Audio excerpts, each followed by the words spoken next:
Yung palang, blessing na kasi utos ng Diyos. Pag sinunod mo, naintindihan mo o hindi, alam mo man ang kauuwian o hindi, siguradong blessing yon. Kasi utos ng Diyos na tayo'y maging mapagbigay, palabigay. And giving is exemplified by God. Siya na ang nanguna, nagbigay ng halimbawa sa pagbibigay. John 3:16, "For God so loved the people of this world so much that He gave." Ganon na lang ang pag-ibig ng Diyos sa sangkatauhan at ibinigay niya, at ang kasunod na ay ang kanyang kaisa-isang anak. Ang pag-ibig ay nangangahulugan ng pagbibigay. At ang Diyos na ang nanguna at nagbigay ng ganitong halimbawa. Giving is exemplified by Jesus and other godly people in the Bible, and even in our present life. Surely, giving is the best thing to do. In fact, Jesus gave the supreme sacrifice Himself. Ano pa ang pwede mong hindi ibigay kung ang sarili ay naibigay mo na? At dahil yun ang naging talab sa buhay ng mga mananampalataya. Sila rin naging palabigay. Acts 2:44-45, all the Lord's followers often met together, and they shared everything they had. They would sell their property and possessions and give the money to whoever needed it. Hindi communism o socialism ang umimbento ng ganitong economic and social norm. Ang mga mananampalataya kay Jesus ang nagpasimula nito. Ang mga tunay na mananampalataya ay nagturingan na magkakapatid, at ang kulang ng iba ay ibinibigay nung may sobra, at dumadating pa sila sa punto na nagbebenta sila ng mga lupain, mga ari-arian para itustos at ibigay sa mga nangangailangan. At ang kasunod na sinabi ng mga verses na ito, "And the church grew, and the Lord added to their number daily those who were being saved." At ang kanilang preaching ay hindi salita, kundi gawa. At anong gawa ito? Pagbibigay sa kapwa. Sino nga naman ang aayaw na sumali sa ganyang uri ng kapatiran kung nagbibigayan at nagtutulungan? At ganoon na lang ang kanilang pagkaunawa ng kabutihan ng Diyos na dinaan sa pagbibigay ng kanyang anak na si Jesus, kaya ang bunga ng kanilang pananampalataya ay pagbibigay din. Kaya madaling malaman kung tayo'y tinatablan ng paniniwala natin kay Jesus, tayo'y nagiging mapagbigay. There is more blessing in giving because God promises to bless the giver. Hindi lang naman niya inutos, bagamat utos pa lang sapat ng dahilan para gawin, pero meron pa yon nakakambal na pangako na pagpapalain niya ang mga palabigay. Sa katunayan, sa sinabi ni Jesus na halimbawa o illustration nung paghuhukom sa dulo ng panahon, yun daw mga dadalhin sa kaharian ng Ama ay yung mga gumawa ng mabuti at nagbigay sa kapwa. Matthew 25:34 and 40, story ito ni Jesus. "Then the king will say to those on his right, 'My Father has blessed you. Come and receive the kingdom that was prepared for you before the world was created. Whenever you did it for any of my people, no matter how unimportant they seemed, you did it for me.'" Lahat daw ng ginawang mabuti sa kapwa, ituturing ng Diyos na ginawa sa Kanya, kaya Siya ang magbabayad, magtutumbas, magsusukli, maggagantimpala. At sa Proverbs 11:24, sometimes you can become rich by being generous or poor by being greedy. Yan daw ang batas ng Diyos, na payayamanin ka ng iyong pagbibigay at maaaring pagdahupin, paghirapin ka pag masyado kang sakim at makasarili. Baligtad, you keep that which you give away and you lose what you selfishly try to keep. There is more blessing in giving because the more people give, the more they receive. That is the rule of God. Sigon sa iyong ibinibigay, based on what you give, is what you will receive from God. Luke 6:38, "If you give to others, you will be given a full amount in return. It will be packed down, shaken together, and spilling over into your lap. The way you treat others is the way you will be treated. Although these verses are often used in reference to giving donation, to giving offerings and tithes and everything, the original and the first meaning of this is giving forgiveness. At kung paano ka daw nagpapatawad sa kapwa, ganun ka rin patatawarin ng Diyos. Kung kuripot ka sa pagbibigay ng patawad, kuripot din sa iyo ang Diyos. Kung masagana kang magpatawad sa kapwa, masagana rin ang pagpapatawad sa iyo ng Diyos. Ang panukat na ginagamit mo sa iba, ang siyang gagamitin sa iyo. So dapat talaga mapagpatawad tayo, mapagbigay, dahil tayo'y maka-Diyos. At kung hindi ka naman talaga maka-Diyos, dahil lang matalino ka, magiging mapagbigay ka pa rin at mapagpatawad. Kasi kung ano ang ibinibigay mo sa kapwa, yun lang din ang ibibigay sa iyo ng Diyos. So, the blessing and the forgiveness that you receive from God is limited only by your own giving of forgiveness and giving of love to others. Ikaw ang nagpapasya kung paano ka itatrato ng Diyos. Yun ay kung paano mo tinatrato ang iyong kapwa. The more people give, the more they are protected from loss. Sasabihin ng iba, magbibigay pa ba ako? Kapos nga ako. Magbibigay ba ako? Kailangan ko ng puhunan. Magbibigay ba ako? Kailangan ko.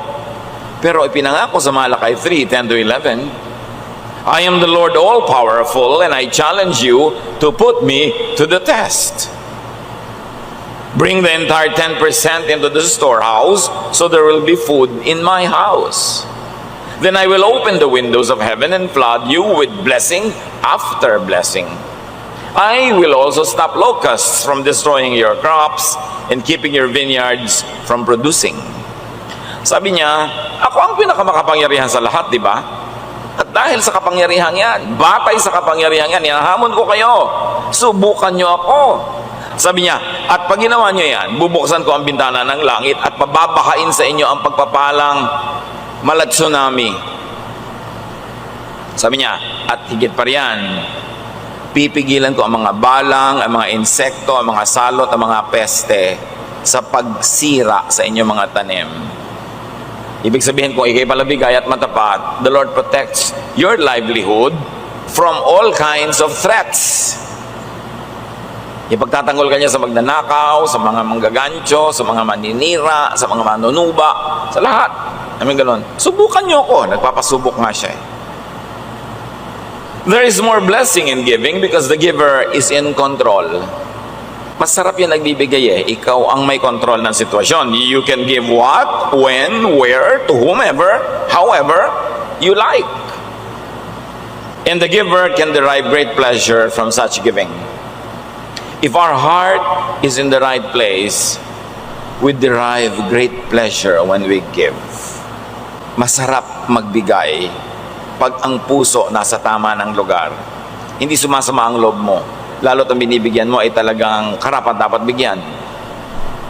O nangangailangan talaga at hindi kayang tulungan ng sarili. Pagtulong mo noon, tumataas ang espiritu mo. It is a source of great pleasure to give. At kung hindi pa tayo nakakarating sa ganong state of spirituality, sanayin natin ating sarili. Kasi baka napakalaking ligaya ang nawawala sa atin, hindi natin nalalasap kasi hindi tayo nagbibigay ng buong puso at buo sa loob. Proverbs 19:6, everyone tries to be friends of those who can help them. So this is one of the perks of being helpful. Everybody's friendly with you. Sabi mo, kasi may pinapakinabang lang naman. Kasi naman hindi friendly kasi walang pinapakinabang, mabuti na ang friendly. Kahit dahil lang may pinapakinabang sa'yo. Marami kang kasama, marami kang kaibigan. Natural, kasi pala tulong ka Pero kung ikay pala hingi, baligtarin mo, pala utang, iniiwasan ka na ng mga tao. Napakasakit naman sa damdamin yung alam mo, iniiwasan ka. Binabaliwala ka na lang. Kasi nga wala kang ginawa kundi manghingi o mangutang. Proverbs 17:8, a bribe works miracles like a magic charm that brings good luck. So, another form of giving, sabi nga nun, alam nyo, yung nagbibigay ng padulas, daig pa niya ng may virtud, daig pa niya ng may agimat. Doors open, things move, people help them pag marunong silang magregalo. A gift opens doors, oils the machinery, A gift helps in improving ease in doing business. And it is Proverbs 17:8 that said that. Alam niyo kung ano yung masamang bribe? Yung ginagamit sa court. Yung naglalagay ka sa mga justice, sa mga hukom, para yung masama palayain at yung mabuti ikulong. Yun ang masamang bribe. Lagi may nagtatanong, paano po yan? Pagka pinapamerienda po yung clerk, ang bilis-bilis kung lumakad ang papel ko. Di pa meriendahin mo. Ano naman ang masama doon? Pinamerienda mo pala, lumakad yung papel mo. Ang masama, yung nagbibigay ka sa hukom na yung guilty kong kamag-anak, huwag mong pagiltihin ha.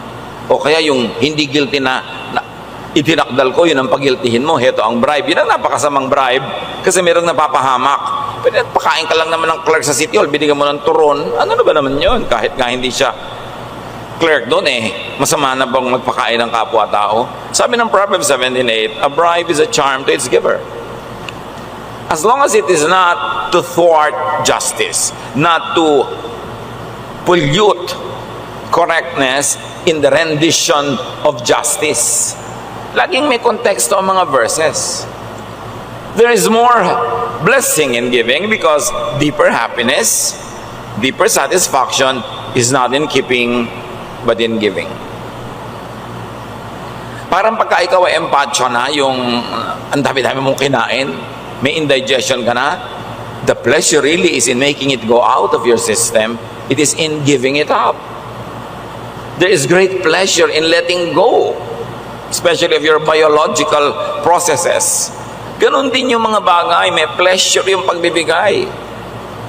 Proverbs 11:26, people curse the one who hoards grain, but they pray God's blessing on the one who is willing to sell. Of course, the context is may tag-gutom, people, traders are hoarding grain para taasan ang presyo, ayaw nila magbenta, at sa ganun daw mga panahon, sinusumpa ng mga tao yung ayaw magbenta, at idinadalangin nilang pagpalain pa ng Diyos yung nagbebenta, lalo sa mababang halaga.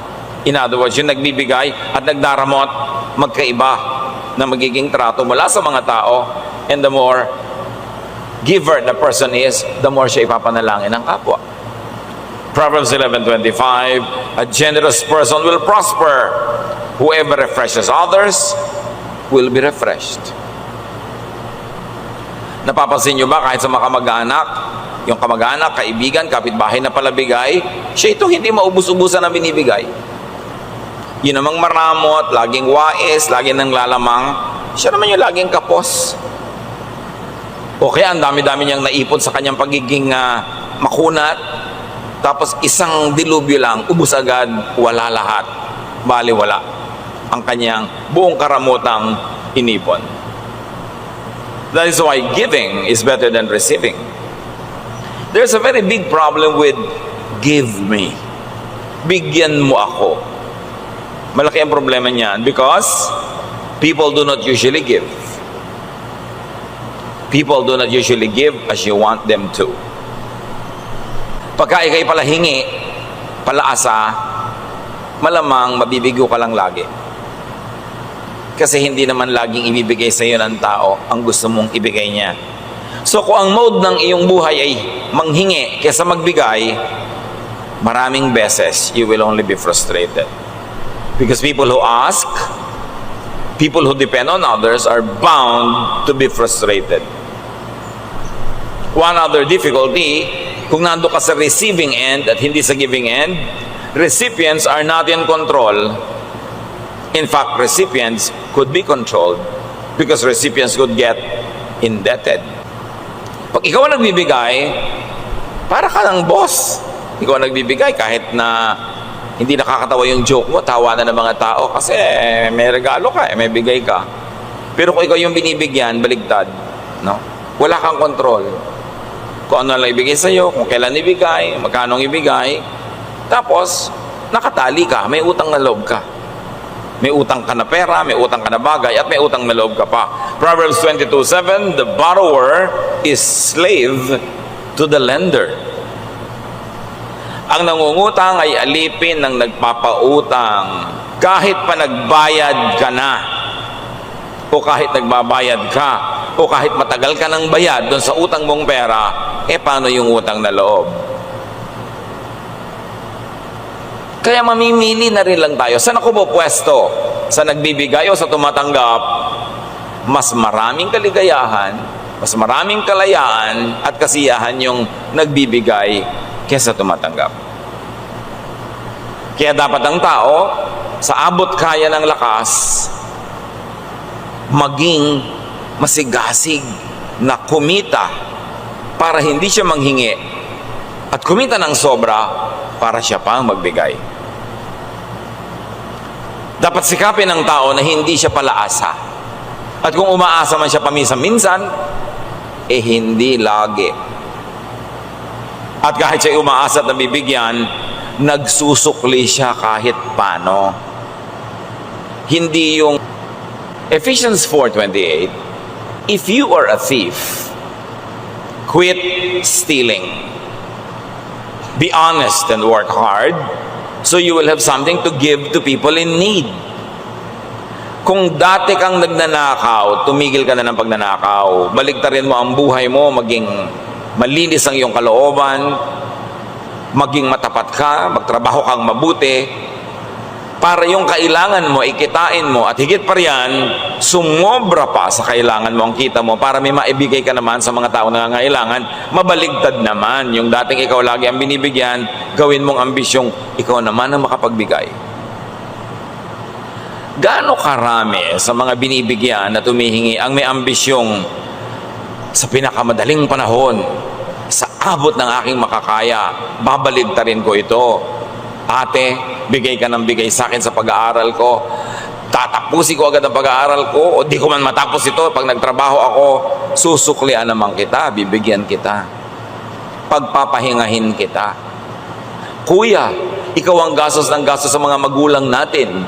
Kasi wala akong kaya ngayon.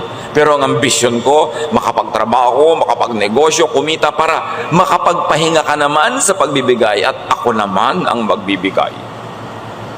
Pero maraming tao baligtad. Pagka may kuya o ating nagsimulang magbigay, hanggang kamatayan na yon. Mapapasubo ka na ikaw lagi at ikaw lagi at ikaw lagi. Kasi yung iba, iaasa na sa'yo. Sabi, mayaman naman siya. May pera naman siya. Maluwag naman siya sa buhay. Hindi yun ang point. Ikaw ba? Natulungan ka ba nitong tinutulungan ng kuya mo? Pinalaki ka ba ng magulang nyo? Pinalaki ka ba ng mga taong ito? Tinulungan ka ba? Yes. Therefore, magsukli ka rin. Kahit na may nagbibigay na sa kanila na mas mapera sa'yo, ikaw may obligasyon pa rin magbigay. Dapat ang obligasyon ng tao, lalo't nakatanggap, ibaligtarin yon at siya naman ang makapagbigay. Hindi yung lagi na lang na iaasa mo. Exempted ka na dahil lang mahirap ka. Receiving what you do not earn or you do not deserve is stealing. Halimbawa, tanggap ng suporta mula sa iyong tiyo, tiya, ate, kuya, kung sino man. Deserve mo ba? Bakit ka naman sinusuportahan? Dahil ang aga mo nag-asawa, nagkaroon ng mga anak, tungkulin na nilang suportahan ka. Bakit? Tinulak ka ba nila mag-asawa? Tinulak ka bang magkaroon ng anak ng maaga? Nagkaanak ka na maaga, di maghanap buhay ka para buhayin mo yung anak mo. Hindi iaasa mo sa iba. Yung umaasa ka sa iba na hindi mo naman deserve, hindi mo na-earn, hindi mo itinanim, tapos umaani ka, stealing yon. Because you don't deserve it. It is not rightfully yours. Receiving what is wrongfully acquired, and receiving when the giver unwillingly or unjustly suffers when giving to you, that is stealing.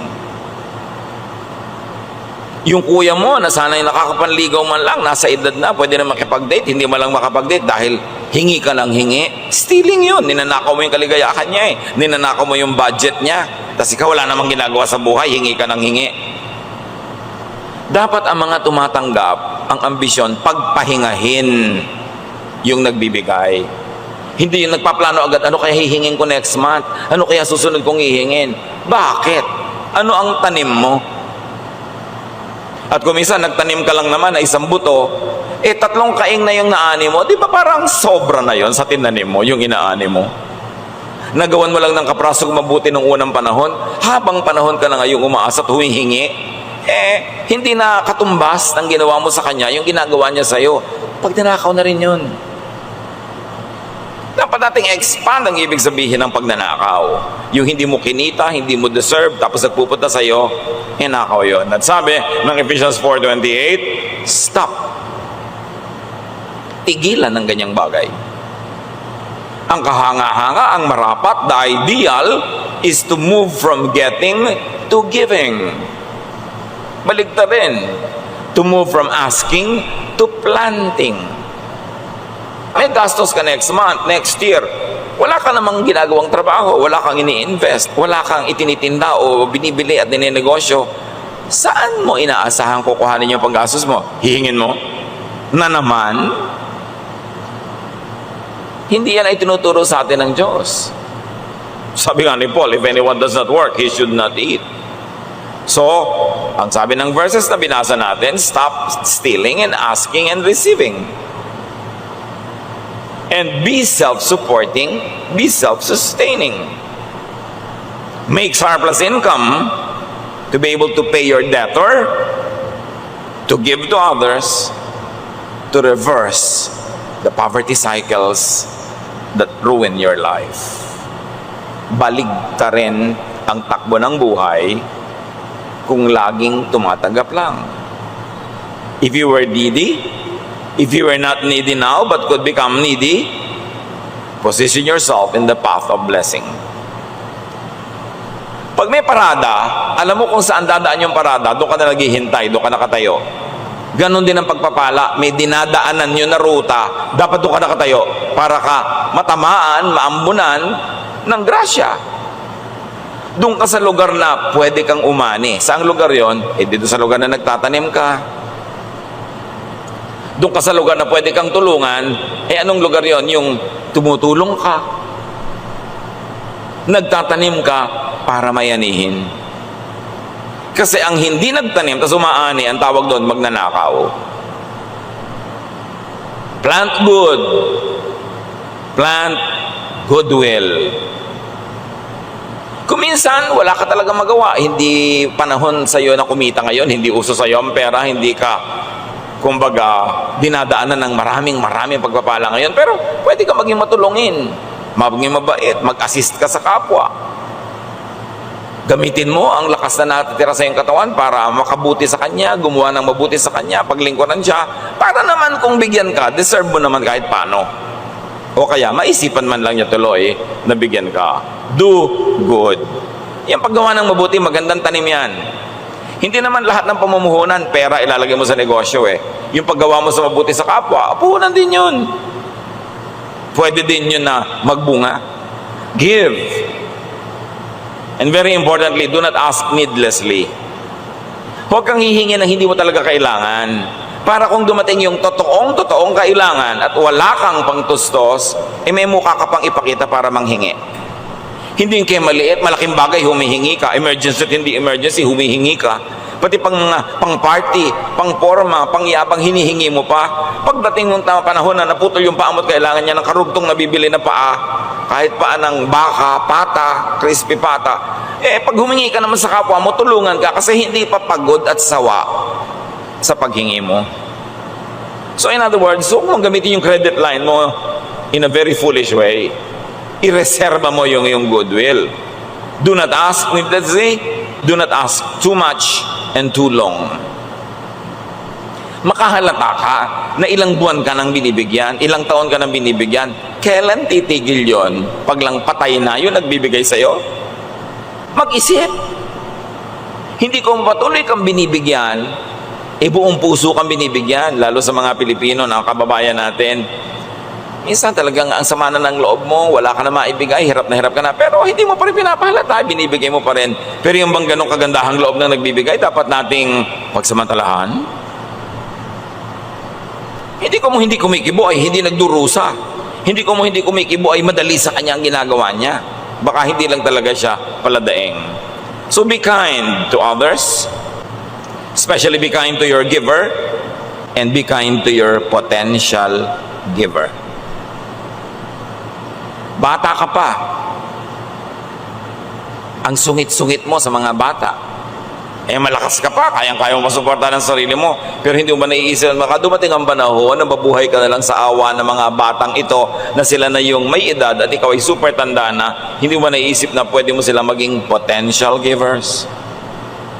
Hindi mo ba naiisip na yung kapitbahay pwede mo maging potential giver? Kung wala kang kotse, wala kayong sasakyan, malayo kayo sa sibilisasyon, tapos madaling araw naghihingalo ka, madala ka man lang niya sa ospital dahil meron siyang sasakyan. Hindi mo siya kailangan ngayon, ibig sabihin hindi mo na siya kakailanganin kahit kailan. Kaya napakalaking kahangalan na makipag-away sa kapitbahay, makipag-away sa mga nasa paligid. Kasi pag bigla ka nanigas at nagpagulong-gulong dyan, yung nasa paligid mo dadampot sa'yo. Be kind to your potential givers and helpers. Proverbs 11:17, kindness is rewarded. It's a rule. If you're kind, you'll be rewarded. Hindi laging doon sa ginawan mo ng mabuti dadaan ang pagpapala sa'yo, kuminsan sa iba, pero babalik at babalik sa'yo ang inihagis mo sa langit. Kung ang inihagis mo ay kabutihan, kabutihan ang babalik sa'yo. Pag ang inihagis mo ay kasamaan, kasamaan ang babalik sa'yo. Kaya yung mga tao nagtataka, bakit kaya nagkakaganito yung buhay ko? Isipin mo kung anong inihagis mo ng araw sa langit. Kasi kung yan ang bumabalik, ibig sabihin, yan ang hinagis mo. Hindi naman pwede magkamali ang Diyos. Yung hinagis mo sa iba tumama. God is just. Galatians 6:7, you will harvest what you plant. Especially self-reliance and non-dependence. Pag sinanay mo ang sarili mo maghanap buhay, sinanay mo ang sarili mong magtiis kung wala, huwag manghingi na manghingi lagi, sinanay mo ang sarili mong maging productive and fruitful, babalik at babalik yan. Invest in yourself. Train yourself to be fruitful para hindi ka humihingi, ikaw pa ang nagbibigay. 2 Corinthians 9:6, remember this saying, a few seeds make a small harvest, but a lot of seeds make a big harvest. Konti ang tanim, konti ang ani. Maraming tanim, maraming ani. Invest in, give to many ventures. Give to many potential helpers and givers. Ecclesiastes 11:1-2. Be generous and someday you will be rewarded. Share what you have with 7 or 8 others because you never know when disaster may strike. Sabing ganun. Maging palabigay ka at magagantimpalaan kapag dating ng araw. Magbigay ka sa 7, 8 iba-ibang tao kasi hindi mo alam kung sino dyan ang magsusukli, kung sino dyan ang magbabalik sa'yo. So don't put all of your eggs in just one basket. Don't be kind and nice to just one person. Paano kung pagdating ng araw, selfish pala siya? O nagkaroon siya ng asawang selfish, edi wala ka na. O ang bait-bait niya, bigla siyang nadaganan ng natutumbang puno ng kamatsile. Natusok siya ng tinik ng kamatsile at na-infect siya at bigla siyang namatay. O di wala na, kaisa-isa lang yung minahal mo, namatay na, wala na. Kaya sabi, damihan mo. Be kind to many. Ganon din yung negosyo. Huwag lang isa. Diversify a little bit. Para pag hindi uso yung isa, hindi kumikita, may isa ka pang pwedeng asahan. Don't put all of your eggs in one basket. At huwag kang kung may isang ginawang tama ay tama na. Dapat sige ka pa ng sige. Kasi hindi natin alam kung alin sa mga project natin ang magkiklik. Ecclesiastes 11:6, plant your seeds early in the morning and keep working in the field until dark. Who knows? Your work might pay off and your seeds might produce, or whether both will do equally well. So, ganun, may ginagawa ka ng ganito, may ginagawa ka pang iba. Hindi isa lang. Para pag inabot ng dilubyo yung ginagawa mong isa, may isa ka pang pwedeng sandalan at asahan. And remember, in the context of our topic, giving is actually investing. Kaya mga maramot, hindi nagbibigay, ang totoo, hindi sila namumuhunan, so huwag silang umasa ng tubo. Huwag silang umasa ng harvest kasi hindi sila nagtanim. But beyond just investing, give for enjoyment. Isang sikretong balong ng kaligayahan ang pagbibigay basta't galing sa puso. At hindi masama na sa paggawa mo ng mabuti sa kapwa ay umaasa kang gagawa ka niya ng mabuti. Normal lang yon. Hindi masama sa isang magulang na ibigay ang lahat-lahat sa kanyang mga anak at inaasahan niyang pagdating naman ng araw ay ibigay ng mga anak niya ang lahat-lahat sa kanya, sa kanyang katandaan. Hindi masama yon. That's the law of life. 1 Corinthians 9:10, whoever plows and threshes should be able to do so in the hope of sharing in the harvest. Sino man daw ang nagbubungkal ng lupa, nag-aani, dapat ginagawa niya yun dahil umaasa siya na meron siyang parte sa ani. Hindi siya bungkal ng bungkal, tanim ng tanim, hirap ng hirap, tapos wala naman pala siyang mapapala. So hindi masamang mag-isip na may mapapala ako sa ginagawa kong mabuti. Normal lang yun. That's the law of nature. Plant to harvest, and it's not wrong to expect to harvest if you planted. Ikaw na tinaniman ng mabuti, ginawa ng mabuti, ang masama ay kung di ka magsukli, di ka magbalik, di ka magbigay. 2 Timothy 2:6, and farmers who work hard are the first to eat what grows in that field. Yung naghirap sa'yo, yun ang dapat unang makinabang kung ikaw ay mabunga na. Nagtaguyod sa'yo, nagmahal sa'yo, nag-alaga sa'yo, tumulong sa'yo, nagpahiram sa'yo, nagpautang sa'yo, yun ang dapat makinabang pag ikay mabunga na. Huwag mo dapat kinakalimutan yun na parang walang nangyari. Maraming mga kapatid, matapos paghirapan at tulungan ng kanilang mga ate, mga kuya, maging ng kanilang magulang, oras na nagkaasawa na, nakaka-amnesia. Wala nang alam na gawa ng mabuti kundi asawa niya, at kung nagkaanak yung anak niya, nakalimutan na yung magulang, nakalimutan na yung mga tiyo, mga tiya, nakalimutan na yung ate at kuya, kasi ang mundo niya umikot na lang sa kanyang asawa at anak. No! Gawan mo ng mabuti ang iyong asawa at anak, pero huwag mong limutin ang lahat ng tumulong sa'yo. Kailangan kasama sila sa ani kasi sila ay nagtanim. Kaya masama naman yung asawa ka ngayon, sinosolo mo na lang tong asawa mo, sinosolo mo ang kita niya, inilalayo mo sa mga kamag-anak. Bakit ikaw ba nagpaakalaki dyan? Ikaw ba nagpaaral dyan sa napangasawa mo? Hindi naman. Tapos gusto mo ikaw na lang aani? Tanim mo ba yan? Dapat ang tao lumalagay sa lugar. Hindi mo ipinagdaramot yung asawa mo sa kanyang mga kamag-anak. Hindi puro kamag-anak mo lang nakikinabang, yung kamag-anak ng asawa mo, puwera na. Lahat ng tumulong sa inyo, kaysa lalaki, kaysa babae, pare-pareho yung susuklian.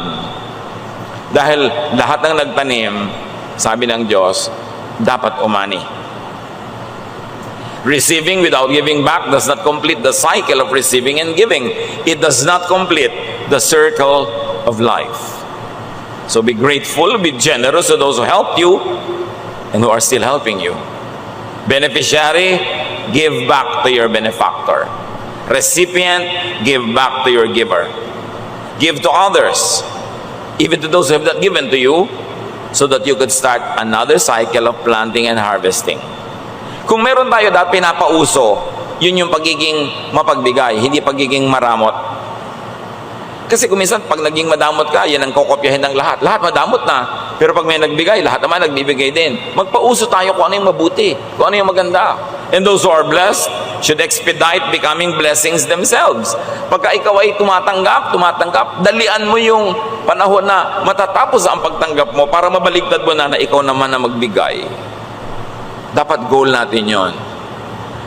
Ang aking pangarap ay tumigil umasa, tumigil humingi, kundi mabaligtad dito. Ako naman ang makapagbigay. Ako naman ang pwedeng asahan. That is the circle of a godly life. From receiving to giving. And that is what God would like to see happening in our lives. Panginoon, turuan nyo kami na i-apply ito sa aming buhay.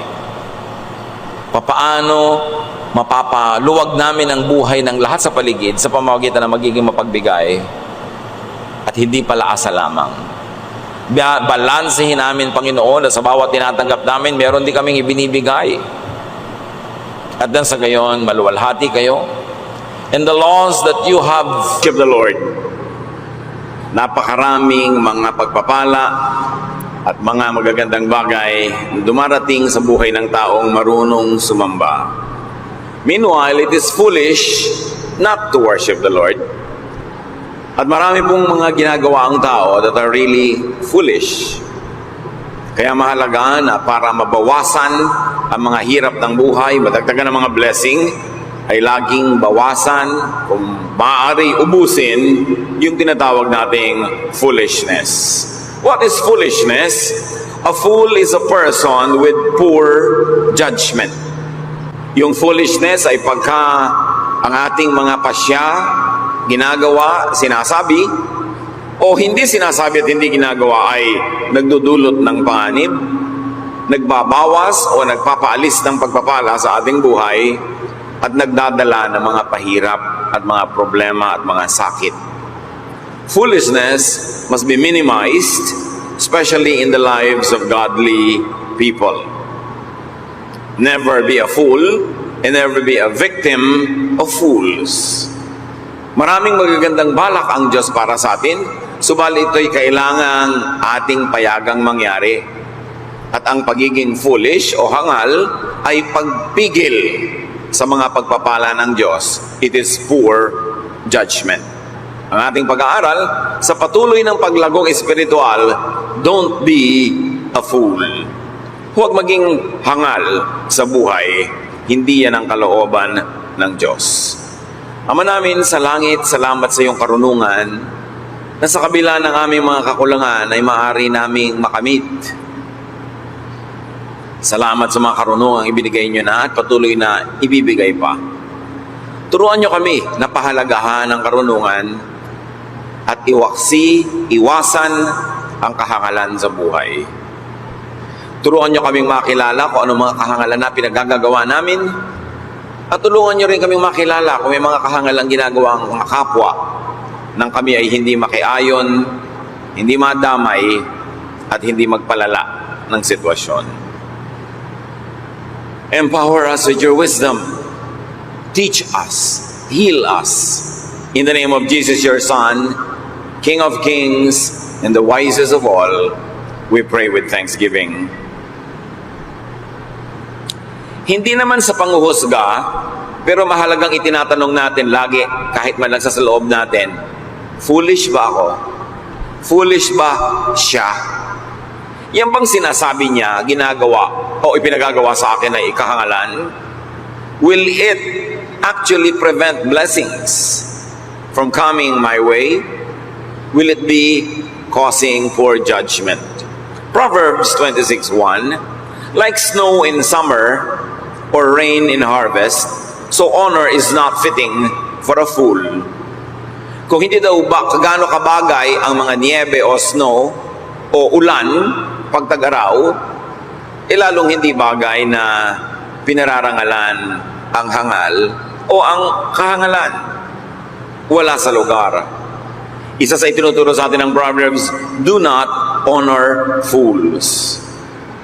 Huwag silang parangalan, huwag bigyan ng puwang. Hindi bagay, hindi beneficial. Do not honor fools with position or power.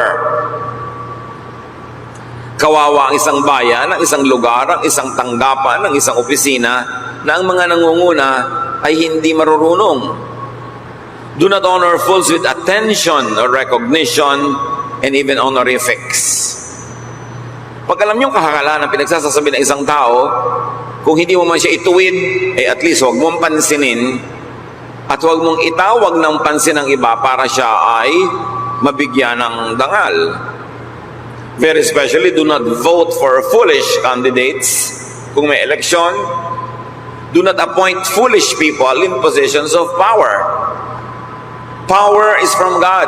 At pagka ang power ay nahawakan ng foolish people, ang kanyang sinusunod, hindi ang Diyos, kundi ang kalaban ng Diyos. Proverbs 26:2, like a sparrow in its flitting, like a swallow in its flying, an undeserved curse goes nowhere. Wala naman daw nararating yung pag-alipusta, pagmura, panunumpa na hindi naman bagay o hindi karapat-dapat. At yung mga curses na yan, lalo especially coming from fools, don't even pay attention to them. Do not pay attention to curses from fools. Kung hindi natin dapat masyadong ikatuwa ang paghanga ng mga hangal, lalo namang hindi natin dapat pansinin yung kanilang pamumuna, paninira ang kanilang mga pagsumpa sa atin. Pagka ang mga masasagwa na mga salita, pagka yung mga curses ay galing sa unsolicited opinion or gossip or remarks, when disagreement or opposition come from fools, don't pay attention to them. Pag-aralan natin mga kapatid na huwag masaktan sa mga sinasabi ng mga di naman marunong. Ngayon, kung ang marunong ang namuna sa'yo, pasalamat ka. Dahil nanggagaling yun sa karunungan at makabubuti para sa'yo. Pero yung pamimintas at kahit pagpuri ng hindi naman marunong, baliwala yan. Baliwalain. Even yung mga predictions, mga hula-hula, yung mga salita na nanggagaling sa mga taong di naman maalam, huwag pansinin. Foolish curses will die natural deaths. So don't dignify or don't spread any.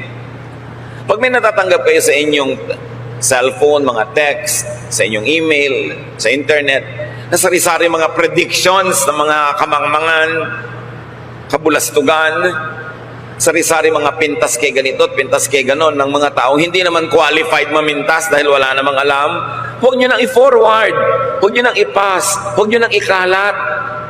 Kasi nagiging ahente tayo ng kamangmangan.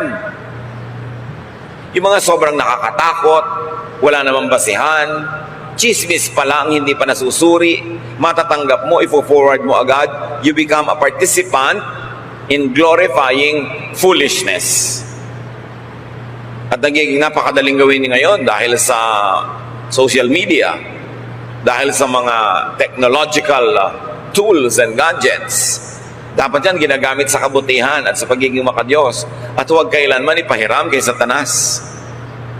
Proverbs 26:3, a whip for a horse, a bridle for the donkey, and a rod for the back of fools. Ang bagay daw sa kabayo ay latigo. Ang bagay sa mga buriko or donkey ay yung pambusal sa kanilang bibig para sila mapasunod. At ang bagay daw sa mga hangal, hampas sa kanilang likod. Siyempre, Proverbs, punong-puno ng mga symbolism. Hindi naman ibig sabihin, pag may nakita kang tao na sa tingin mo hangal ay hahampasin mo na nga. Pero ang tinuturo sa atin, walang bagay na mabuti para sa kanila. Huwag silang bibigyan ng pansin na maganda. Fools deserve nothing but a rod or punishment. Don't reward them for their foolishness.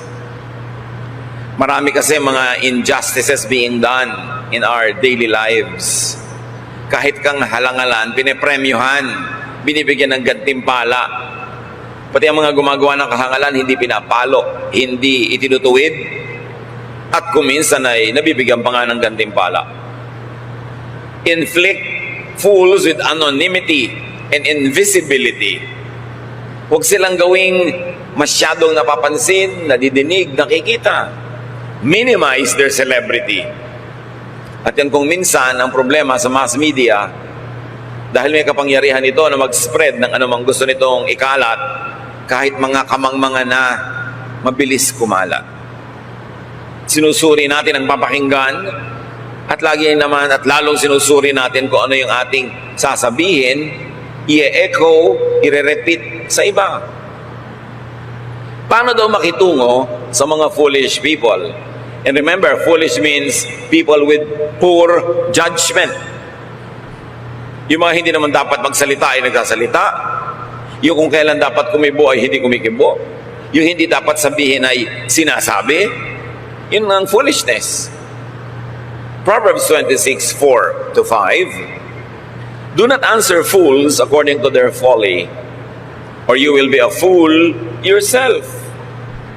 Answer fools according to their folly, or they will be wise in their own eyes.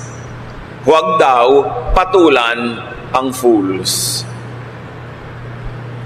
Pag ang isang foolish person ay may sinabing isang foolish remark, huwag patulan, huwag labanan. ni huwag salungatin. Kasi pag sinalungat mo, binibigyan mo ng atensyon.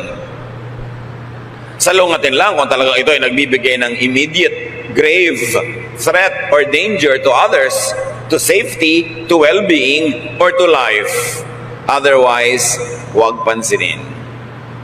Naalala ko ang lola ko, pag may sinabi ang sino man na walang katuturan, ni hindi yung titingin, ni hindi sasagot, hindi yung kikibo. At yun ang sagot niya sa'yo. Mag-isip-isip ka pag di siya kumikibo. Ibig sabihin, you are saying a foolish thing. Ikaw na yun, bigla kang titigil at papupuwersa ka talagang manuri sa iyong sarili. Pag may mga nagbubulalas ng mga kamangmangan, huwag sundan ang kanilang logic or method o pauso. Huwag silang patulan at huwag na huwag makipagdebate sa hangal. The mere fact na nakikipagdebate ka sa kanya ay pinapatulan mo ang kanyang ideya.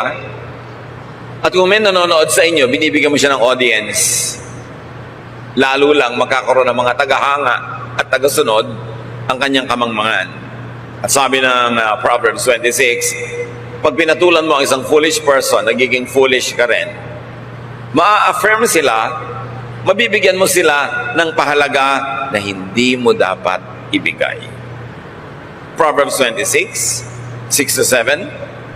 It is like cutting off one's foot and drinking down violence to send a message by a fool. The legs of a disabled person hang limp, so does a proverb in the mouth of a fool. Para daw pinutulan mo ang sarili mo ng paa, ipinahamak mo ang iyong sarili, pag may ipinasabi ka na anuman sa isang hangal. Kung baano daw na walang buhay at walang silbing nakalaylay sa paa ng isang taong may kapansanan ng kanyang paang hindi magamit, ganon din daw na walang saysay at nakalaylay sa bibig ng isang hangal ang kahit anumang pinakamagagandang mga salawikain o mga salita. Pag may nagdala sa iyo ng chismis, and 99.9% yung nagdadala niyan, foolish. At may sinabi sa iyo, alam mo, sabi sa iyo ni ganito, ganun ka daw. At tapos sabihin mo sa kanya, ganito siya, yun. Pinagdadala mo ng balita, ng mensahe ang isang hangal. Nag-suicide ka na nun. Sinaktan mo na ang iyong sarili. Pinutulan mo ang paa ang sarili mo. Kasi pagdating nun sa kabila, kung pangit ang sinabi mo, mas papapangitin niya. At kahit maganda yung sinabi mo, papapangitin pa rin niya. Kasi nga, foolish siya eh. Para may sabihin uli yung pinadalhan mo ng mensahe, babalik uli sa'yo, pabalik-balik yung mensahe sa inyong dalawa. Pero sinong nasa gitna? Si foolish. Ginawa niyo siyang mahalaga. Ginawa niyo siyang kasali. Kaya gusto niyang palalain para hindi siya maubusan ng importansya. Never entrust messages to fools. Maraming magkaibigan nagkakagalit kasi yung namamagitan sa kanila ay foolish. Maraming taong hindi naman dapat lumala ang kanilang mga away, lumalala dahil may namamagitan na isang hangal. At paano nyo malalaman kung hangal ang namamagitan? Hindi nyo susuriin kung anong pinag-aralan niya. Hindi kung gaano ang karaming libro niyang nabasa. Ang susuriin nyo, ano ang bunga ng kanyang pamamagitan. Pag ang pamamagitan niya inauwi sa lalong gulo, foolish siya. Because wise people will always mitigate damage and danger. Wise people will always maximize the good and minimize the bad. That is good judgment. And remember that the meaning of a foolish person is one who has poor judgment. Kaya kung minsan sa church, malalaman mo rin kung may mga foolishness happening. Merong isang taong may problema, may reklamo, ipapahandle mo sa isang deacon, sa isang elder, sa isang leader. Ang naging ending, lumayas lalo yung tao doon sa church, lalong lumaki ang gulo, lalong nagkaroon ng mga away, ibig sabihin yung namagitan, foolish. Hindi nalutas Kung hindi man niya napaganda, sana man lang nanatili na lang where it is, hindi yung lumala pa.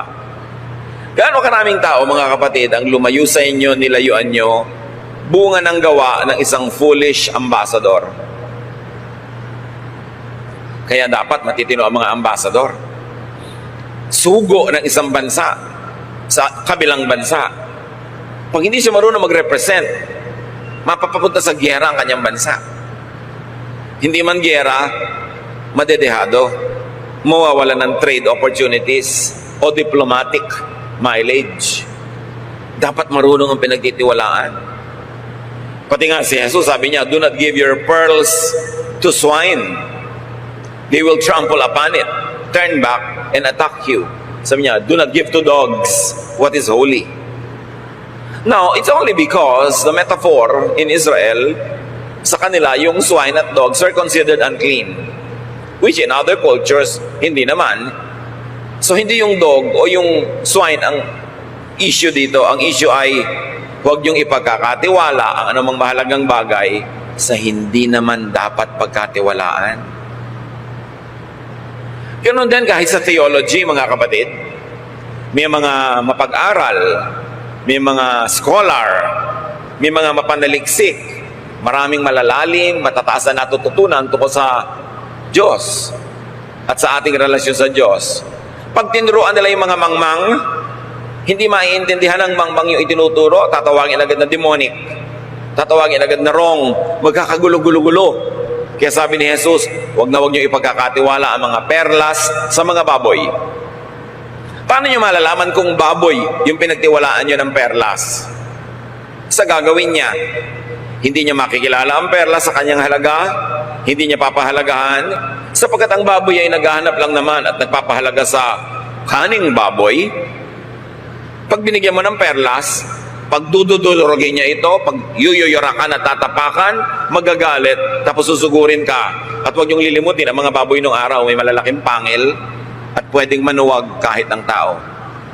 Sobrang na-domesticate lang ang baboy ngayon, nawala na yun eh. Pero yung mga baboy damo hanggang ngayon may malalaking pangil, pwede kang sugurin. Ibig sabihin yung baboy, kaning baboy ang gusto niya, binigyan mo ng perlas na mahalaga, hindi niya pinapahalagahan yun. Magagalit pa sa'yo. Ganon din ang mga mangmang. Turuan mo, magagalit. Pag ang narinig hindi gusto, pag ang narinig hindi sang-ayon sa dati na niyang alam at gusto niyang manatili sa kanyang isip, magagalit sa'yo. Pero sabi ng Bible, ituwid mo ang matalino, kahit nasasaktan, magpapasalamat. Doon mo malalaman kung baboy yung napagbigyan, kung ano ang ginawa sa perlas. So do not share your pearls with swine. Do not share your secrets with chismosas. Yun din yun. Nagtitiwala ka ng isang lihim sa isang tao, perlas yun, mahalaga yun, lihim yun eh. Pero hindi niya napapahalagahan yung pagiging lihim nun. I-vulgarize niya yon, ibubulgar niya yon, ipapamalita niya, kasi baboy siya. Paano niyo malalaman kung baboy ang kumare? Ang kumpare, ang kaibigan, ang office mate? Nagkakalat ng lihim. Nagchichismis ng hindi dapat chismisin. Nagpapalala ng gulo, nagpapaaway sa mga dapat ay pagkasunduin. Kailangan ng tao marunong. Tinuturuan tayo ng Bible, huwag kayong magtitiwala sa mga baboy. Huwag niyo naman tawagin yung kumarin nyo na, huy, sabi kanina, baboy ka pala. Ano lang yun? Pangloob lang natin na assessment para makaiwas tayong mapahamak. Huwag tiwala ng tiwala. Yung, alam mo, may sasabihin ako sa'yo ko lang sasabihin, huwag mo sasabihin sa iba. Yun ang pinakamabilis na paraang ikalat ang isang balita. Kasi oras na narinig ng chismosa, yung huwag mong sasabihin sa iba, oo, pangako, promise, hindi ko talaga sasabihin. Iyon na yung merienda ko, sabihin mo lang sa akin. Kasi gustong malaman. Alam niyo yung mga taong walang halaga, walang kwenta, walang pagpapahalaga at pagkukwenta sa sarili, hindi sila nagiging importante kahit kailan, hindi sila nahihiling ang tumula o kumanta, hindi sila nakukuhanan ng payo, Para sila maging mahalaga, ang ginagawa nila, nagkakalat ng chismis. Doon lang sila nagkaka-audience eh. Kung tayo'y matinong tao, kakanta ka, may audience ka kasi maganda kang kumanta. Marunong ka magturo, may audience ka kasi magaling ka magturo. Magaling ka magpinta, may manonood sa pagpipinta mo o may titingin sa ipininta mo. Mahusay kang tumugtog, may makikinig pag tumutugtog ka. Pero ang mga chismosa, walang audience. Walang magaling sa kanila. So, nakakakuha lang sila ng audience sa pagchichismis. Alam nyo kung gano'n nyo dapat pag-ingatan yan. At huwag pagtitiwalaan. So do not let and ask fools to speak for you, negotiate for you, or intercede for you. Maraming mga ganon. Yung mga kakilala nila, kumare nila, ipapakilala nila sa mga sarili nilang asawa. Tapos ikukwento nila kung gaano kahusay magmahal ang asawa nila, kung gaano kabait. Mamaya, inagaw na ni kumare. Huwag kang nagkukwento kay kumare tungkol sa asawa mo. Never. Kasi pagkapintasan ng asawa mo, ang sinabi mo kay kumare, ikakalat niya yon kasi tuwang-tuwa siya dahil mas mabuti ang asawa niya kaysa sa'yo. Parang siya ang panalo. Pero pagka mga kapurihan ng asawa mo, ang ikinuwento kayo kay kumare, nagsisimula siya maging interesado. Kaya maraming kumare, yun ang nakakaagaw eh. Don't be foolish. Never share these things with your friends. Alam niyo, sa department na yan, mas matatalino ang mga lalaki eh, kaysa sa babae. Ang mga lalaki, among mga kapwa lalaki, hindi pinag-uusapan yung asawa nila. Yung mga kerida nila, pinag-uusapan. Pero yung asawa, never. Pero yung mga babae, lalo't napaupo, kumakain ng maruya, humaba-haba ang oras, ang topic mga husband nila, mga ginagawa nila sa kama, ikinukwento sa kapwa mga babae. Sa palagay nyo, hindi sila naku-curious? Tapos magtataka kayo, kumaagawang kayo? Don't be foolish. Bad judgment yan. Iniingatan ng ganyan mga bagay. Let the marriage bed be held in honor among all. Pag sobra ka madaldal at nagtiwala ka sa foolish people, talo ka. Bakit ka na pag-uusapan? Ba't kumakalat ang mga bagay-bagay na hindi dapat kumalat? Nagtiwala ka sa swine. Kaya mga kapatid, baliktarin natin to. Pag kayo ang pinagkakatiwalaan, that is sacred. Pag may sinabi sa inyong bagay na mahalaga, lalo't dapat ilihim, isang banal na bagay yun. Hindi nyo dapat babaliwalain. Dapat igalang, huwag ikalat.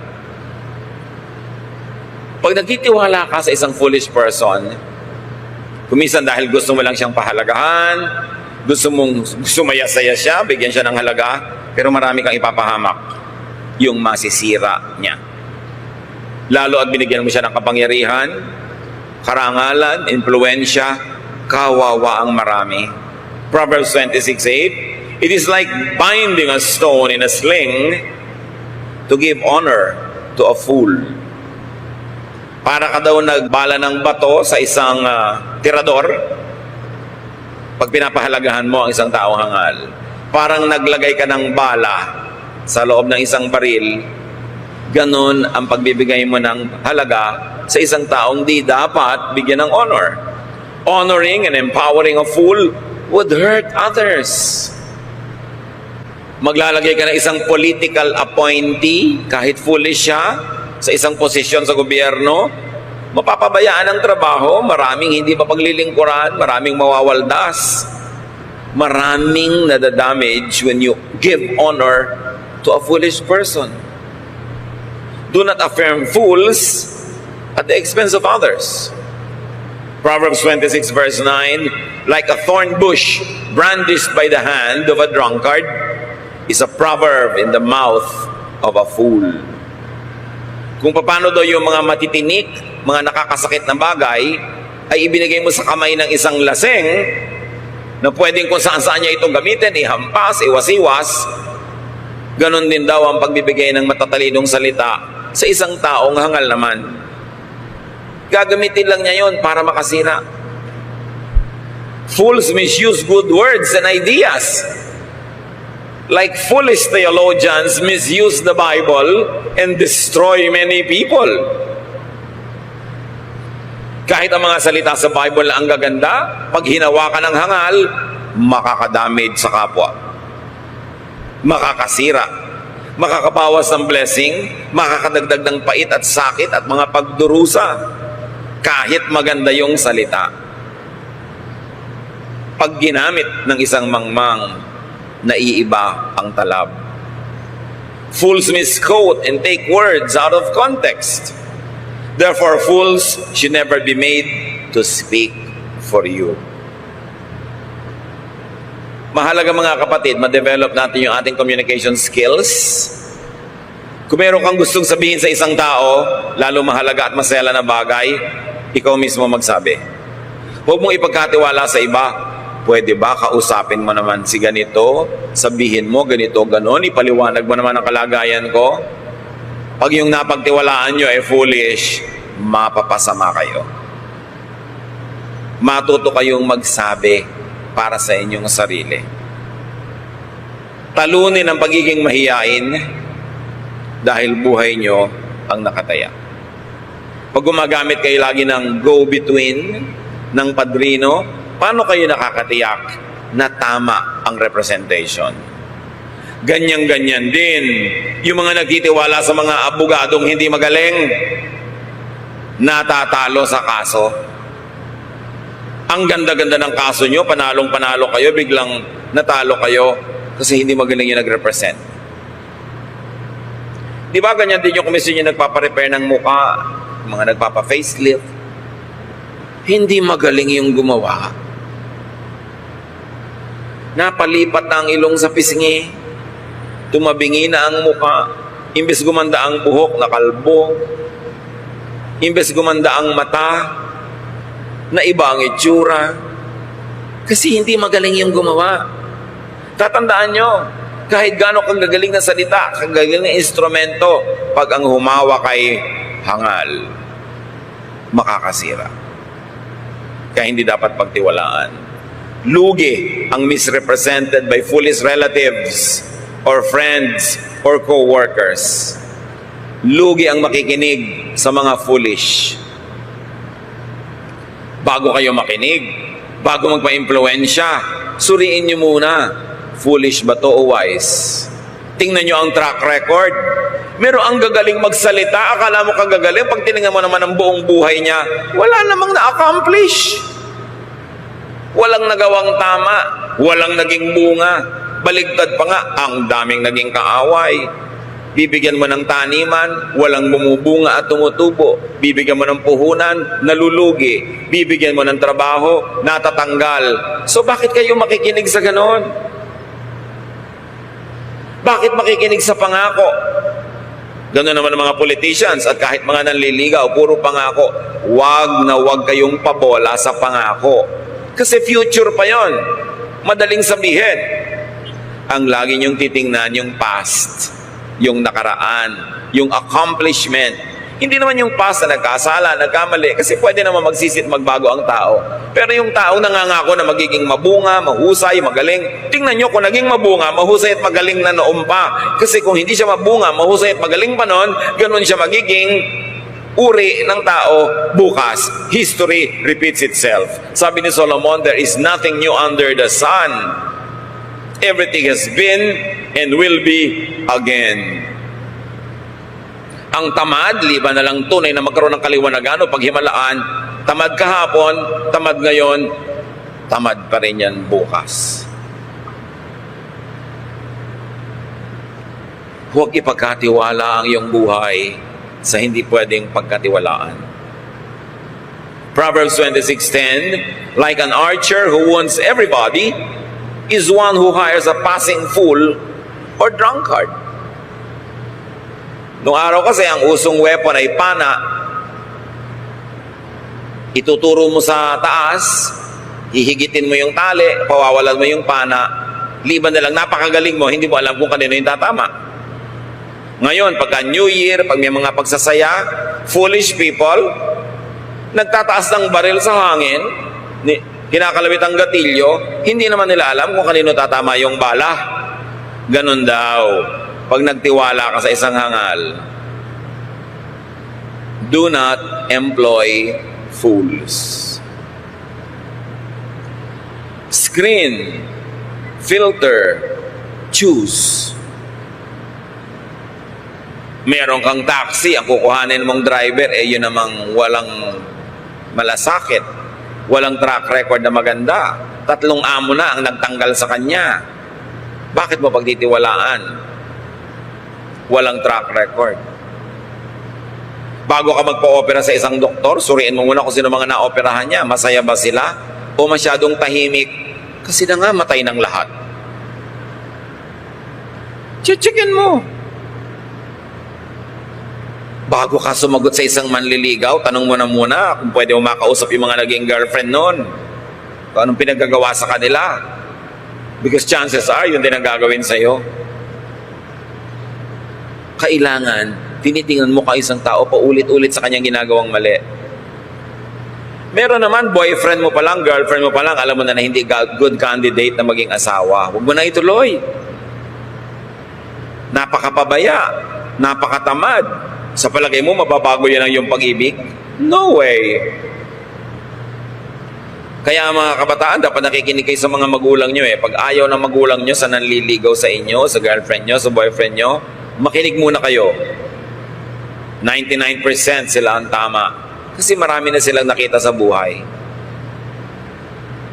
Pag ayaw ng magulang nyo sa nagugustuhan nyo, liban na lang sobra silang bias o talagang walang katwiran, kadalasan may nakikita sila, may nakukutuban sila na hindi makakabuti sa inyo. At isa dyan, yung pabalik-balik at paulit-ulit na mali. Hindi magandang senyales yun. Nagkakamali ang tao, yes. The Arabs have a saying, even a good horse must be allowed at least one fall. Pero pag paulit-ulit, alam nyo, mauulit-ulit. Proverbs 26:11, like a dog that returns to its own vomit is a fool who reverts to his folly. Tulad daw ng aso na isinuka na niya, babalikan pa niya at kakainin niya uli. Ganon din ang hangal na paulit-ulit, binabalik-balikan, ang isinuka na niya, kinilala na niyang mali, gagawin niya na naman. Because fools keep repeating their mistakes. If you want to protect yourself, do not be around the fool when he does repeat it. Madadamay ka.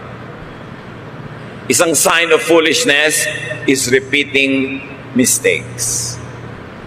Pag pinagtiwalaan mo minsan, kinupitan ka. Pinagtiwalaan mo pangalawa, kinupitan ka. Pinagtiwalaan mo pangatlo, kinupitan ka. Sa pang-apat, sa palagay mo, biglang di kanya kukupitan. Pattern. Beware of people who keep repeating mistakes.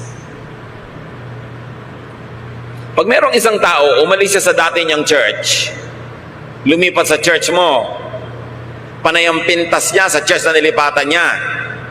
Okay, baka nga mali yung church at tama siya. Pero itanong mo, bago ka sumali doon sa previous church mo, may iba ka bang church? Meron. Umalis ka rin doon? Oo, kasi mali sila. And before that, may sinalihan ka bang iba? Oo, umalis din ako. Pag nakakatatlo, 4 na siya ng inalisan, alam nyo na, baka siya na ang problema. Alam nga namang 4, 5 churches, mali, siya lang yung kaisa-isang tama.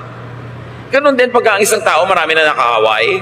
Nakaaway yung kumari, ilang kumari na nakaaway. Napalayas sa apartment na tinitira, ilang beses na napalayas. Nanuba sa inutangan, tapos nagkakabistuhan kayo, ang dami na palang nasuba. Pag-ingatan nyo yun. Dahil ulitin niya yun.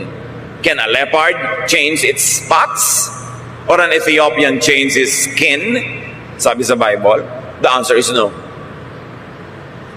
Kung hindi mo siya mabago ng iyong panalangin, hindi mo siya mabago ng iyong pagmamahal, at least huwag kang madamay, lumayo ka. Proverbs 26:12, do you see persons wise in their own eyes?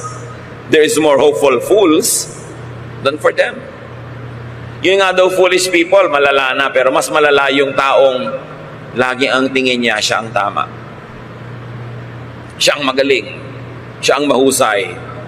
Iwasan ang ganitong mga tao. People who look at things only from their points of view are hopeless, are unteachable, are in fact foolish. Proverbs 26:13-16. The lazy person says, there is a lion in the road. There is a lion in the streets. As a door turns on its hinges, so does a lazy person in bed. The lazy person buries a hand in the dish and is too tired to bring it back to the mouth. The lazy person is wiser in self-esteem than 7 who can answer discreetly.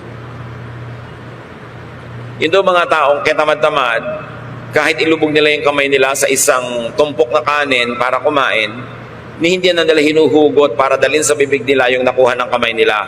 Tamad. Ang tamad daw na tao ay parang hinge ng pinto. Ikot ng ikot, walang nararating. Ganon din daw ang taong biling ng biling sa higaan. Galaw ng galaw, walang napupuntahan. Laziness is foolishness. Because wise and godly people will be productive, active, fruitful. Lazy people have no future. And disregarding the future is foolishness.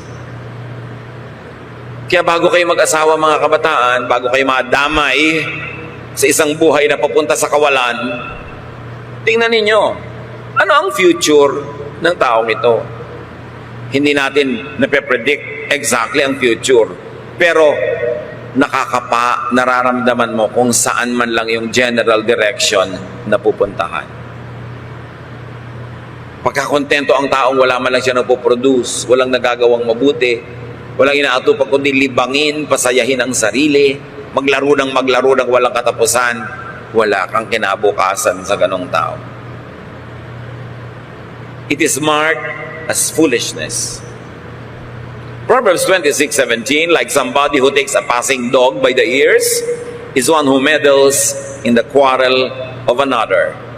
Pag daw may dumadaang aso na hindi mo naman aso, hindi ka naman kilala, bigla mong hinawakan sa tenga, makakagat ka. Ganun daw ang ginagawa at nangyayari sa mga taong nakikilaho sa away ng may away. Foolish. It is foolish to get involved in other people's quarrels. Liban nila kung pulis ka. Pero kung hindi, huwag ka makilahok. May nagkakasamaan ng loob, huwag ka makisali. May nagpaparinigan, nagpaparonggitan, nagsisiraan, huwag ka makisali. Kasi makakagat ka ng aso na yon. It is foolish. Alam nyo, kawawa yung mga tao na ang tatay, nanay, kapatid, anak, asawa ay foolish. Laging nasasangkot sila sa gulo. Kasi pag nasangkot ka, sangkot ka rin eh. Damay-damay. Kaya pinag-iingatan. At dapat tayo na maging responsable na para huwag naman madama yung mga mahal natin sa buhay, huwag tayong sumuot sa mga gulo na hindi naman dapat nating suotin. Proverbs 26:18-19, like a maniac who shoots deadly firebrands and arrows, so is one who deceives a neighbor and says, I'm only joking. Ito nagbibigay ng mga masasamang biro, nandadaya, tapos pag nabisto, sasabihin, joke only. Ganun. Yan ang mga taong nanganganib. It is foolish to deceive neighbors and then make palusot when found out. Dapat honest ang mga dealings. Alam niyo yung Proverbs, basahin lang natin a few Proverbs a day, will keep troubles away. Napakalaki ng maliligtas natin na gulo kung babasahin niyo lang lagi Proverbs. Tulad ng Proverbs 26:20-22, for lack of wood, the fire goes out, and when there is no whisperer, quarreling ceases. As charcoal is to hot embers, and wood to fire, so is a quarrelsome person for kindling strife. The words of a whisperer are like delicious morsels. They go down into the inner parts of the body. So itong whisperer, ito rin yung gossiper. Pag wala ng daw gatong, mamamatay na ang apoy. Pag wala ng kahoy, titigil na magliyab ang isang siga. Pero, ang mga bulong-bulong daw ng mga chismosa ay gatong, lalong maglalagablab ang apoy, lalong lalakas ang sunog, pag sumali ang mga gossipers. Avoid them. Kahit kamping-kampi sa inyo yung nagchichismis, huwag kayong makipagchismisan. Akala nyo lang yon. Pagtalikod niya sa inyo, kayo naman ang topic niya. Wag na wag. Tandaan nyo, paano nyo malalaman kung sinasaksa kayo sa likod ng isang taga-balita, taga-dala ng balita, taga-pamagitan o chismosa? Pag may sinabi ka laban sa isang tao, sa isang namamagitan, at nagpunta siya doon, at bumalik siya sa iyo na may daladalang sabi naman ng kabilang tao, ibig sabihin pinagtiwalaan siya ng tao na yon, kaya nagsabi sa kanya. At bakit nagtiwala yung tao na yon? Sinaksak niya kayo sa likod. Kasi kung kayo inirepresent niyang mabuti, nagsabi ng magaganda tungkol sa inyo, doon sa inyong kalaban, hindi naman yung pagtitiwalaan ng kalaban nyo na magsabi pa siya ng iba eh. Kaya pag kami sayang, alam mo, sabi ni ganito, ganito ka daw. Alam mo, pinipintasan ka ni ganito. Alam mo, pinag-uusapan ka kanina nung kumakain kami. Sabi mo, bakit ka mo narinig? Bakit nagpatuloy sila mag-usap kahit nandun ka? Kasi kasali ka, no? Kasi kung talagang naninindigan ka para sa akin, kung talagang pinagtatanggol mo ako, hindi sila magsasalita pag nandun ka. The mere fact na may nasasagap kang balita at sinasabi nila, ibig sabihin nakikipagkwentuhan ka ayon sa kagustuhan nila. Huwag kayong magtitiwala sa ganito mga tao. And the Bible is clear, gossiping is foolishness. Do not let a gossip worsen existing quarrels. Kung talagang gusto ninyo na makasundo ang inyong kagalit, magkaroon ng katahimikan at kapayapaan, diretsahan yung kausapin yung tao. Huwag kayong magparaan ng mga salita sa mga kung sino-sinong namamagitan. Dahil wala kayong kontrol sa sasabihin niya. Kung honest kayo, gusto niyo magkaroon ng kasunduan, tapangan ng loob, makipag-usap ng mukhaan sa dapat kausapin. Do not gossip only to worsen existing quarrels. And do not be deceived into enjoying gossip. Ang mga salita daw ng mga gossips ay napakasasarap na mga mumunting pagkain na nakararating sa kaloob-looban ng sikmura. Masarap lulunin, masarap tunawin. Kaya pag nasasarapan ka na sa chismisan, it's time to disengage. Because it will never give you anything good. Akala nyo ba mga babae lang mahilig sa chismis? Nako, marami ring lalaki mahilig sa chismis. Simple lang magdala. Pero mga chismoso rin. Kaya lahat, babae at lalaki, dapat nag-iingat. Proverbs 26:23-26, like the glaze covering an earthen vessel are smooth leaves with an evil heart. An enemy dissembles in speaking while harboring deceit within. When an enemy speaks graciously, do not believe it.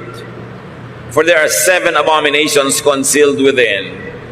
Though hatred is covered with guile, the enemy's wickedness will be exposed in the assembly. Mga poetic language. Pero ang sinasabi lang, huwag kayong magpapapaniwala sa sobrang gandang magsalita. Sa matatamis na mga pangungusap, mas pag-ingatan nyo ang sobrang matamis ang dila at masarap magsalita. Kadalasan, ang tamis nito ay meron lang ikinukubling ang hangat, pakla at pait. Mas mag-ingat. Do not be deceived by sweet words. Yung mga pinagtaksi lang kayo ng asawa, tapos nung mabisto nyo, ang sweet-sweet ng words. Sinali nyo uli sa inyong joint bank account. Binigay nyo uli ang susi ng condo. Mag-ingat kayo. So, bakit ngayon ka lang natuto magsalita ng masarap at maganda, nabisto kita? Mag-ingat sa mga pangako. Paulit-ulit, kawawa kayo kung lumaon. mabuti kung bata kayo na pwede pa kayo makarecover pag nadaya.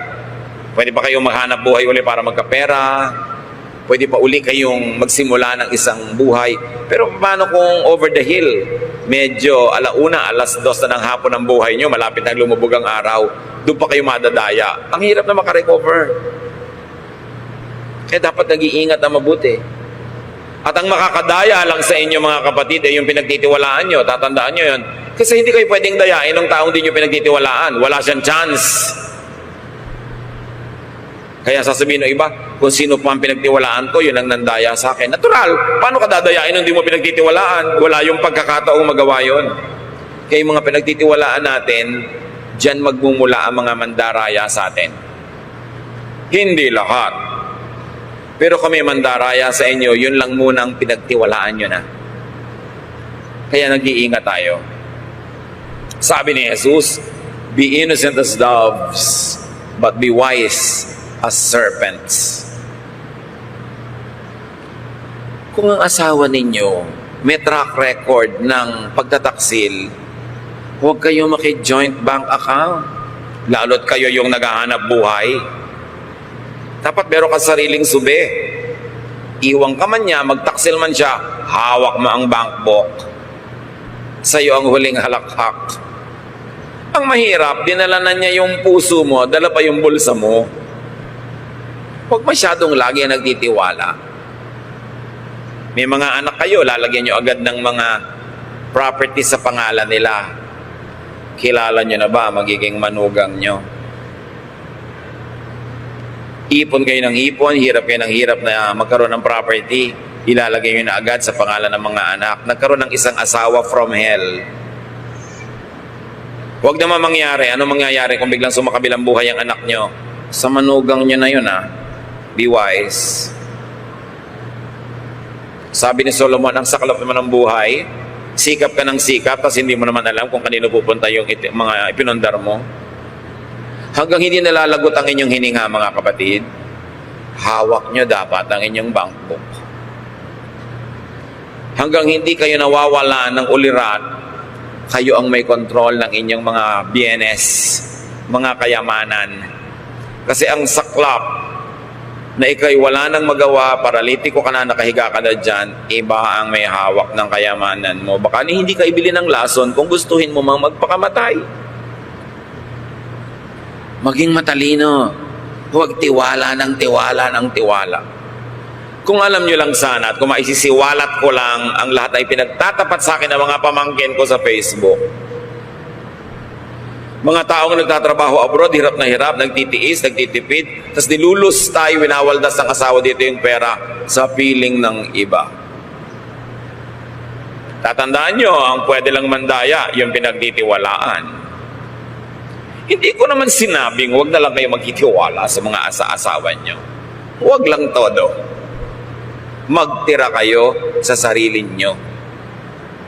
Proverbs 26:27, whoever digs a pit will fall into it, and a stone will come back to the one who starts it rolling. May ganti-ganti daw ang buhay. So magpakatalino, huwag ka magplano ng masama laban sa kapwa mo dahil sa iyo mangyayari yon. Talbog sa kanila, dikit sa iyo ang mga masasama mong binabalak laban sa kanila. What you plant is what you will harvest. So sino na naman ang foolish people? Yung nagtatanim ng masama. They are so foolish that they don't realize na masama rin ang aanihin nila. Sino ang matalinong tao? Yung nagtatanim ng mabuti at tama. Kasi yun ang aanihin nila.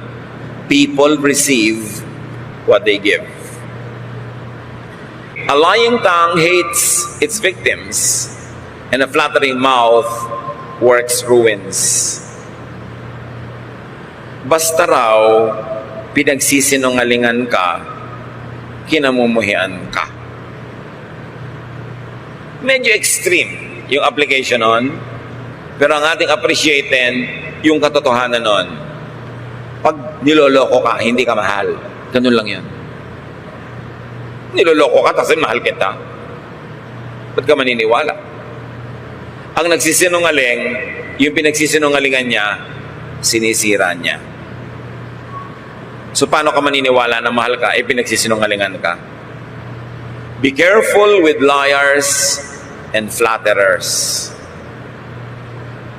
Laging magtira para sa sarili, huwag todo bigay. Huwag sobrang padala sa mga nambobola. Napansin niyo ba mga kapatid, may mga tao, gusto nila binobola sila. Bolahin niyo.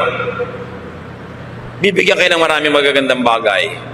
Pagtapatan ninyo, sabihin niyo ng totoo, ng tama, maiinis sa inyo. Ano magagawa niyo sa mga taong yon? Ang sabihin niyo pa rin yung totoo. Pero kung kayo mga kapatid, may mga magagaling magsalita, magaling mambola, para ang sarap pakinggan, ang sarap paniwalaan, yun muna ang pagdudahan nyo. Kasi mas pwede na may masamang balak sa'yo yung nagsasabi ng masasarap kaysa yung nagsasabi ng hindi masarap. Baka nagpapadama. Baka may balak na maging ganansya sa pambobola. So sa buhay natin mga kapatid, napakarami na niyan at di natin dadagdagan pa. Pero tambak-tambak pa ang maraming verses. Ibig sabihin lang, don't be foolish and don't be a victim of foolish people. Identify